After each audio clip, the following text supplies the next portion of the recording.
Number 1. Ladies and gentlemen, welcome to Inner Vlog, your global window to Africa and beyond, where facts meet perspective and where stories are told with balance, context, and clarity. Today, we take you to the island nation of Madagascar, a country of deep history, vast biodiversity, and resilient people, but now once again standing at the crossroads of political uncertainty. The headlines coming out of Antananarivo are both remarkable and worrying. In what many are describing as a turning point in the nation's political crisis, 2 new military officers have been appointed to replace President Andry Rajoelina. And this dual arrangement, rather than calming the storm, appears to have thrown the island into deeper turmoil. At the heart of this unfolding drama lies a mutiny.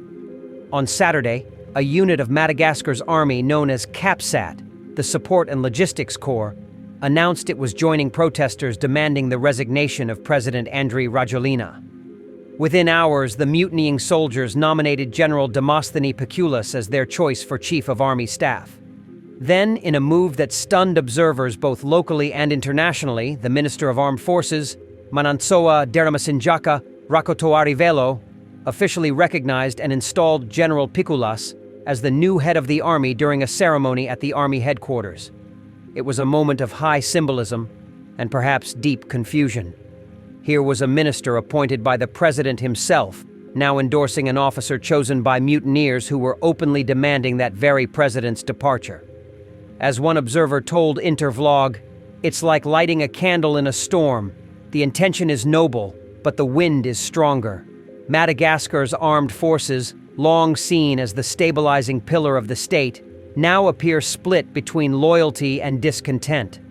On one side, parts of the gendarmerie remain loyal to President Rajoelina, guarding government installations and maintaining official order.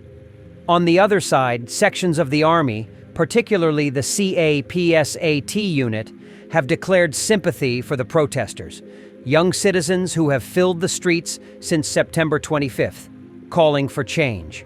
The new army chief, General Pikulas, struck a careful tone during his installation.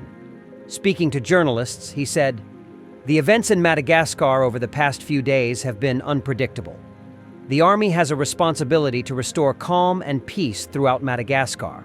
When pressed on whether he supported calls for the president to resign, General Pikulas declined to comment, insisting he would not discuss politics within a military facility.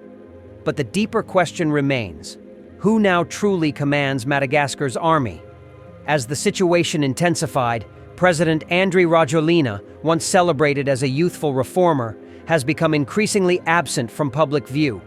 Reports suggest his whereabouts remain unclear, though his office announced that he will deliver a national address on October 13th at 7 p.m. local time. This uncertainty has fueled rumors, speculation, and fear. In the words of one missionary, Father Cosimo Alvati, who has long served in Madagascar, "The country is experiencing a state of uncertainty, awaiting President Rajoelina's statements. It is an uncertainty that has a familiar echo. To understand today's crisis, one must look back to the year 2009. That year, a young Andry Rajoelina, then the mayor of Antananarivo, led mass protests that forced the resignation of President Marc Ravalomanana. Rajoelina rose to power with the backing of the military, promising reform, unity, and stability.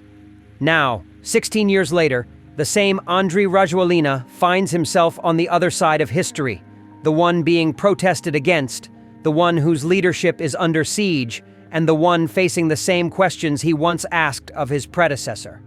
There is a Malagasy proverb that says, "Ni rano nansakaina tsi miverina amin ni tani." Water that has been drawn will not return to the ground. In politics, this means that actions once taken set new realities that cannot be undone. The protests that began on September 25th have continued for over 2 weeks. They are youth-led, widespread, and at times, violently repressed. According to United Nations data, at least 20 protesters have been. Local reports suggest the number could be higher. Amid the chaos, a CAPSAT colonel, Michael Randrianarina, explained why his unit chose to join the protesters. We answered the people's calls, but it wasn't a coup d'etat. The situation, I can call it chaos, but it's not chaos caused by the army. It's chaos caused by the leader. It is a striking statement, one that reflects a moral fracture within the nation's armed institutions. The army now stands not only between the people and the government, but also between loyalty and legitimacy, order and conscience. And so, Madagascar now finds itself in an unprecedented situation. Two figures effectively stepping into a leadership vacuum. On one hand, Minister Rajoelina, newly appointed to head the armed forces, seeks to project stability. On the other hand, General Pikulis, chosen by mutineers and blessed by the same minister, represents the shifting sands of military allegiance. Two men, both wearing the mantle of authority. But as one analyst told Intervlog, when two captains steer one ship, the waves decide the destination. Rather than calming tensions, this dual appointment appears to have deepened confusion. It has blurred the lines between loyalty and rebellion, and between governance and survival. Beneath the political theater lies a deeper human crisis. Missionaries, civil society groups, and journalists describe a country gripped by fear and exhaustion. Looting and criminal activity have surged as opportunistic gangs exploit the chaos. Father Alvadi told the Fides news agency, "Criminal gangs are taking advantage of the chaos and plunder a population exhausted by poverty. In the countryside, a survival economy prevails. In the cities, many live in poverty, if not literally starving." It is a sobering reminder that political power struggles often fall hardest on ordinary citizens, those who neither mutiny nor govern, but who simply wish for peace and livelihood. As an African proverb says, "When elephants fight, it is the grass that suffers." This is not the first time Madagascar has been caught in a political storm.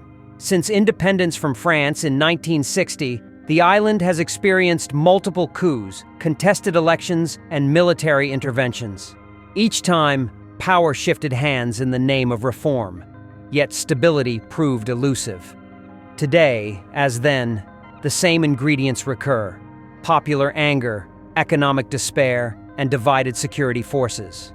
Intervlog observes that Madagascar's political pendulum swings between hope and frustration, between reform and relapse. The appointment of two leaders to manage the same crisis now threatens to split the state apparatus even further. A situation analysts warn could spiral beyond control if not managed carefully. As the nation awaits President Rajoelina's speech, uncertainty hangs heavy in the air. Will he announce his resignation? Will he attempt reconciliation with the military?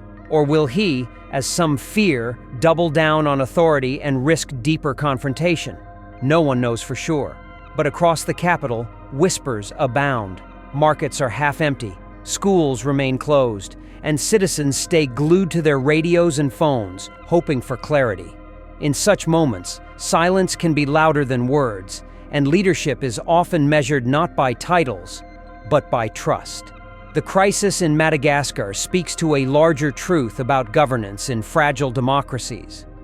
Leadership, when detached from accountability, becomes vulnerable. Power, when concentrated without consent, invites resistance. And institutions, when divided, lose their moral compass. Intervlog has always said, "A throne built on shifting sand cannot weather the storm." And today, the sand in Madagascar seems to be shifting rapidly, beneath the feet of politicians, soldiers, and citizens alike. The military's decision to side with protesters is a complex one. Some see it as an act of conscience, a refusal to suppress the will of the people. Others view it as a dangerous precedent, blurring the boundary between civilian and military authority.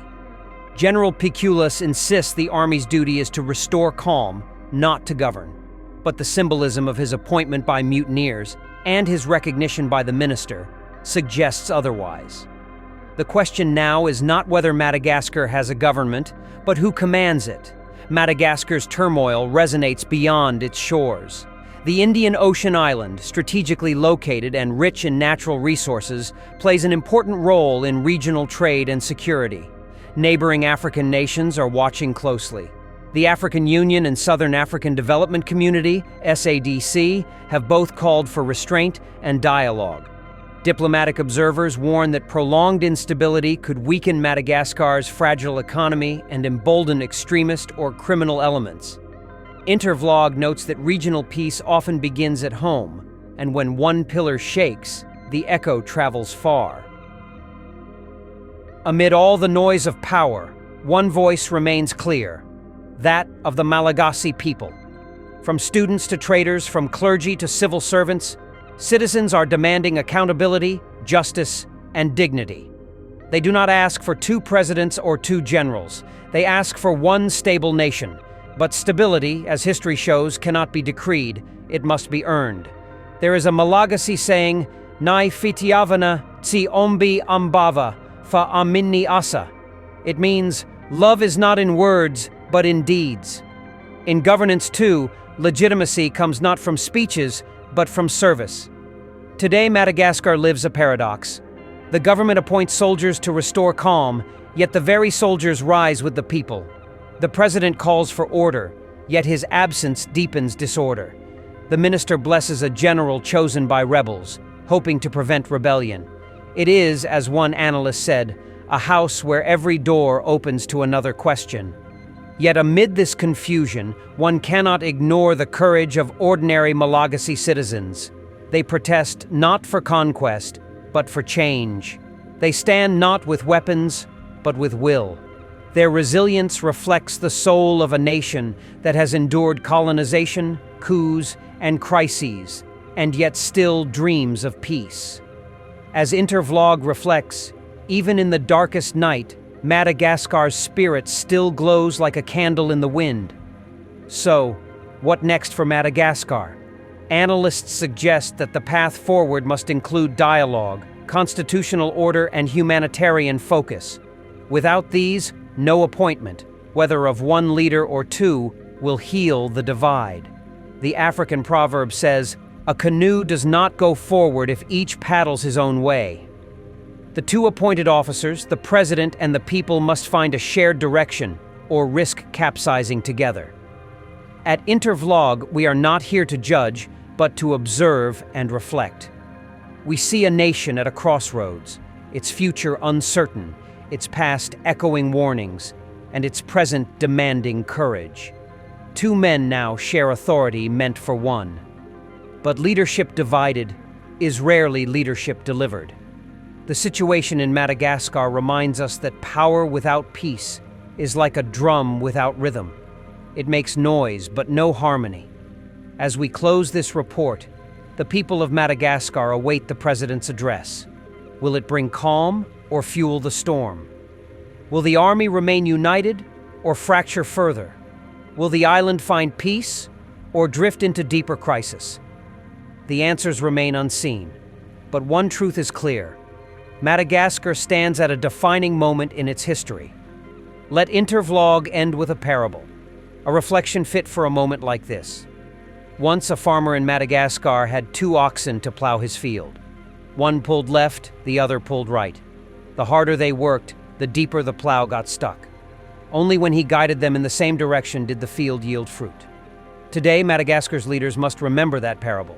A nation cannot move forward if its leaders pull in different directions.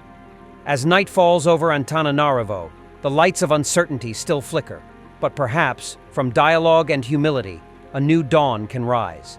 This is Intervlog, bringing you the story of a nation seeking balance between power and peace. We will continue to follow developments closely and keep you informed as Madagascar writes the next chapter of its history. This is the end of our program today. See you on Intervlog, same time tomorrow. Thanks for watching. Please like and subscribe to my channel and press the bell icon to get new video updates. Thank you for watching Intervlog. Thank you.